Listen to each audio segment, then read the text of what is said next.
Boa noite a você que acompanha a Canção Nova no Brasil, em tantas partes do mundo. E obrigado mais uma vez, nós estamos juntos aqui no programa Além da Notícia. Hoje também, como sempre, com um tema de grande importância. E, sobretudo, o programa de hoje ele tem um caráter de prestação de serviço, de esclarecimento de dúvidas. Nós vamos falar sobre a reforma da Previdência, assunto que tem tomado as mesas de debate, que tem sido também causa de conversas dentro da nossa casa, em todos os lugares. E aqui também com os amigos e convidados especiais que nós trouxemos hoje, vamos fazer isso. Inclusive com a sua participação, você que pode enviar para cá também as suas perguntas. Qual é a sua dúvida? Quais os seus medos e receios quanto a este tema, reforma da Previdência? Virou algo extremamente temeroso. Pois bem, vou fazer a seguinte introdução. O governo de Michel Temer apresentou em 5 de dezembro uma proposta de reforma da Previdência ao Congresso Nacional. Trata-se de um conjunto de medidas que, segundo o presidente e membros do seu governo, seria indispensável para evitar a quebra do sistema previdenciário brasileiro. Dentre as medidas estão a idade mínima de 65 anos e o tempo de contribuição mínimo de 25 anos. A justificativa do governo é que existe um déficit da Previdência e que, sob as regras atuais, o sistema está fadado a quebrar. Entretanto, a tese de que a Previdência é deficitária tem sido contestada há anos por entidades de classe como a Associação Nacional dos Auditores Fiscais da Receita Federal, advogados previdenciários e pesquisadores. Pois bem, segundo essas fontes, o déficit seria mito, falácia ou até farsa. A diferença de visões surge de interpretações distintas sobre o que são receitas e despesas da Previdência Social. Como eu disse, o nosso programa de hoje, ele quer desamarrar esse nó e nos deixar bem esclarecidos. Para isso, tenho aqui dois convidados especialistas. Recebo e agradeço a presença Antônio Augusto de Queiroz, analista político e diretor de documentação do DIAP. Boa noite. Boa noite. Assusta o tema? Não, mas é importante que a população seja esclarecida a respeito dos reflexos dessa reforma sobre sua vida, seu futuro. Muito obrigado por atender nosso convite. Doni Pisco, advogado, advogado trabalhista, empresarial. Seja muito bem-vindo, prazer recebê-lo também. Boa noite. É mesmo um nó que a gente tem que desamarrar, essa questão toda? Sim, por conta da repercussão do tema, é um tema de extrema relevância e um tema árido, até pela complexidade de entendimento da extensão que as propostas trazem, né, e a repercussão disso na vida das pessoas. Eu confesso que a gente tem andado muito confuso, porque nós escutamos especialistas, nós escutamos de um lado e de outro, uns dizendo que a Previdência é deficitária, outra que é superavitária, que não haveria necessidade da reforma do jeito que está sendo proposta, mas coerentemente há um grupo de pessoas também que está ali no centro dizendo não, uma reforma é necessária, mas não do jeito que está aí. Professor Antônio, doutor Antônio, me diga, o que é verdade nessa história? É preciso entender o que a Previdência tem, de fato, essa possibilidade dentro de poucos anos quebrar ou não? É o contrário? Na verdade, esse debate é um debate que quem defende uma reforma da Previdência tem razão, porque há, de fato, algumas distorções que precisam ser corrigidas, mas quem é contra a reforma também tem muita razão, dada a amplitude, a profundidade e a agressividade dessa reforma proposta.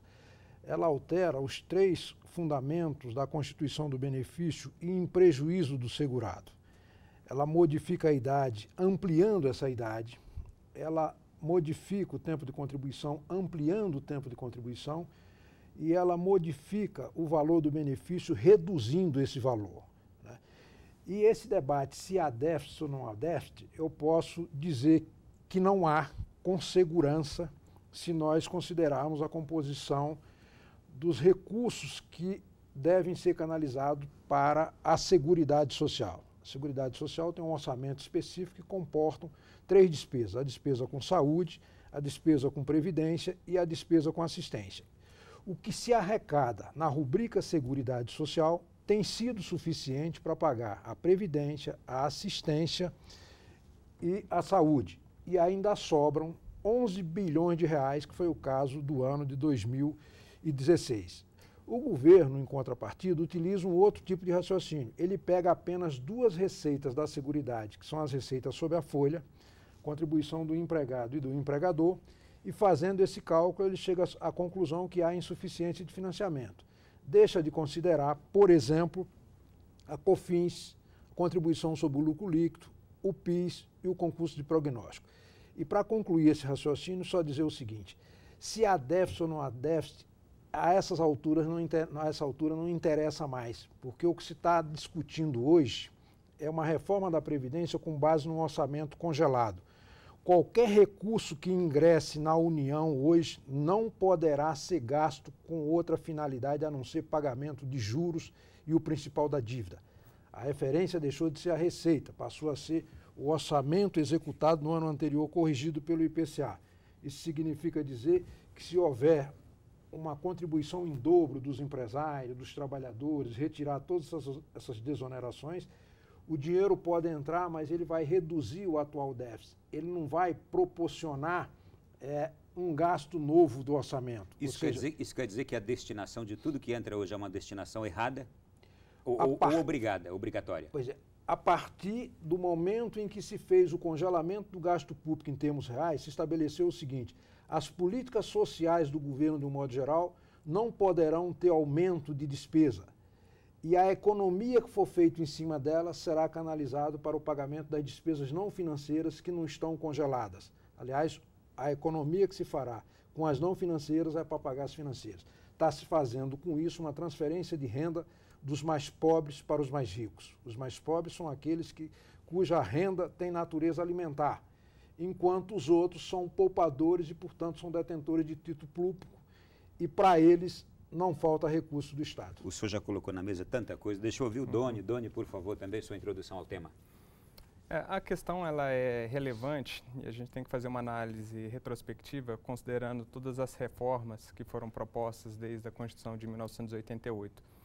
E feita essa análise, passando por governos de posições políticas distintas, desde Fernando Henrique Cardoso, o governo Lula, o governo Dilma, as reformas propostas todas o foram, não necessariamente com o propósito de aumentar benefícios ou flexibilizar requisitos para que esses benefícios fossem acessados, né? Havia um propósito muito claro em cada uma dessas propostas de tentar equilibrar a relação entre contribuição, entre benefícios e beneficiários, de maneira a tornar o sistema equilibrado. Então, todas essas propostas tinham essencialmente o propósito de dar esse equilíbrio, porque havia uma perspectiva de que a forma como estava posta, ou os requisitos para concessão e acesso a esses benefícios, ela não estava acompanhando a alteração demográfica brasileira, tanto em relação à redução da natalidade, como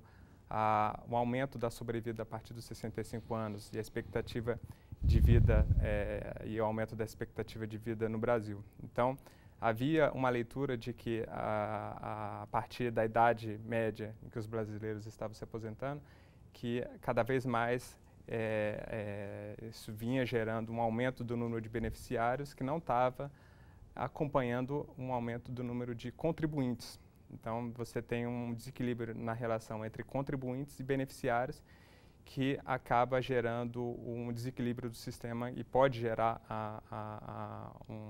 uma situação de insustentabilidade caso não haja recursos para pagamento de todos os beneficiários. Então, e essa é uma questão que parece que não tem volta, porque cada dia que passa, a taxa de natalidade ela vai diminuindo. E, infelizmente, muitos países por aí já estão tentando promover a taxa de natalidade e nós estamos perdendo e não estamos nem abrindo o olho para isso. Está baixando cada vez mais. Hoje é de 1,8 filho, ou 0,9 filho no Brasil. Isso vai incidir realmente nesse problema todo. Que você tem uma retração do número da população economicamente ativa e isso acaba repercutindo naturalmente com o conjunto de contribuições arrecadadas e a capacidade da sociedade de sustentar e dar suporte à manutenção de um regime previdenciário com a amplitude que a gente tem hoje. E acho que essa que é a preocupação, e nós temos que ter essa preocupação, porque nós temos que refletir o tamanho ou a extensão dos direitos que a gente quer assegurar para nós mesmos. E a fazer essa reflexão de maneira segura e objetiva e calcular as consequências dessas nossas escolhas.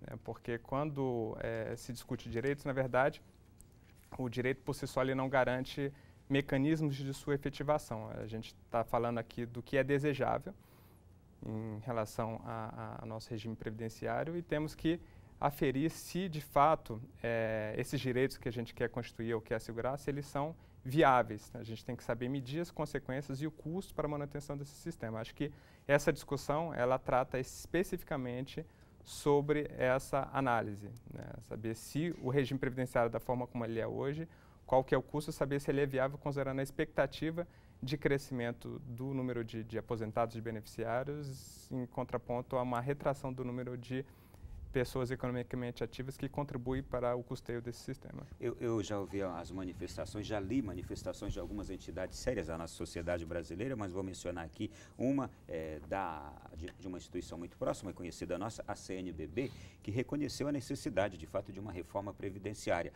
Todavia, ela pediu, antes de tudo, uma auditoria e mais tempo de diálogo, uma auditoria para se ver como estão as contas da Previdência hoje, de fato, e mais tempo de diálogo para se negociar uma proposta melhor que não venha justamente acarretar naquilo que o senhor disse, que o pobre é que pague muito mais caro por essa reforma. Mas agora eu quero perguntar o seguinte, postas essas situações aqui, nesse exato momento, qual é o pior dos mundos nessa reforma que está aí sendo proposta? Qual seria o pior dos mundos? Olha, a reforma, do modo como foi apresentada, é uma reforma muito dura, muito cruel. E como já disse anteriormente, o que ninguém nega a necessidade de uma reforma para atualizar financeira e atuarialmente o sistema previdenciário brasileiro, considerando a pirâmide etária, como acontece no mundo inteiro, essa atualização com relativa frequência. O modo como está sendo feito é que não é adequado. Por que não é adequado? Primeiro, porque há uma injustiça muito grande em relação à determinação desses critérios, na medida em que, se há necessidade de sacrifício de uma reforma com essa dimensão, que esses sacrifícios sejam distribuídos proporcionalmente à capacidade contributiva de cada um. E se elege como variável de ajuste para atender a isso exclusivamente os segurados. Instituir uma idade mínima de 65 anos, invocando que nos países nórdicos, os países europeus, também se adota uma idade de 65 anos, é de um primarismo que assusta qualquer um quando não se considera, por exemplo, que no Brasil a nossa expectativa de vida é de 75 anos e na Europa passa de 80, primeiro aspecto. Segundo aspecto, que é o mais relevante, a Organização Mundial da Saúde faz um estudo da expectativa de vida com saúde, expectativa de vida saudável. Na Europa, depois que se aposenta aos 65 anos, tem mais 10 anos de expectativa de vida saudável com saúde. No Brasil, essa expectativa de vida saudável com saúde é de 65 anos e meio. Significa dizer que, adotando essa idade de 65 anos, o sujeito vai viver com saúde, usufruir na aposentadoria dele por 6 meses. Depois disso, ele entra numa situação de debilidade, de dificuldade. E provavelmente terá que gastar um pouco que receber da aposentadoria com a saúde. Exatamente. E outro aspecto, todos os países que alongam a permanência dos seus trabalhadores na atividade produtiva e retardam a sua aposentadoria, fazem programa de treinamento digital para incluir os mais antigos com a tecnologia que se aproxima. Tem flexibilidade de horário, de jornada, tem respeito aos idosos no trabalho, tem mobilidade urbana, quer dizer, tem uma série de providências de políticas públicas e que o governo brasileiro não está disposto e, como congelou o orçamento público, não vai dispor de recursos para dar essas condições. Então, a perversidade está exatamente nesse processo. Eu quero tirar dúvida a respeito do discurso que o governo tem adotado e aqueles defensores da proposta têm adotado, de que daqui a 4 anos, aproximadamente, começaria um caos na Previdência. E daqui a 7 anos não teria mais dinheiro para pagar aqueles que já são aposentados hoje. Isso é um medo, é um terrorismo, e não é real isto?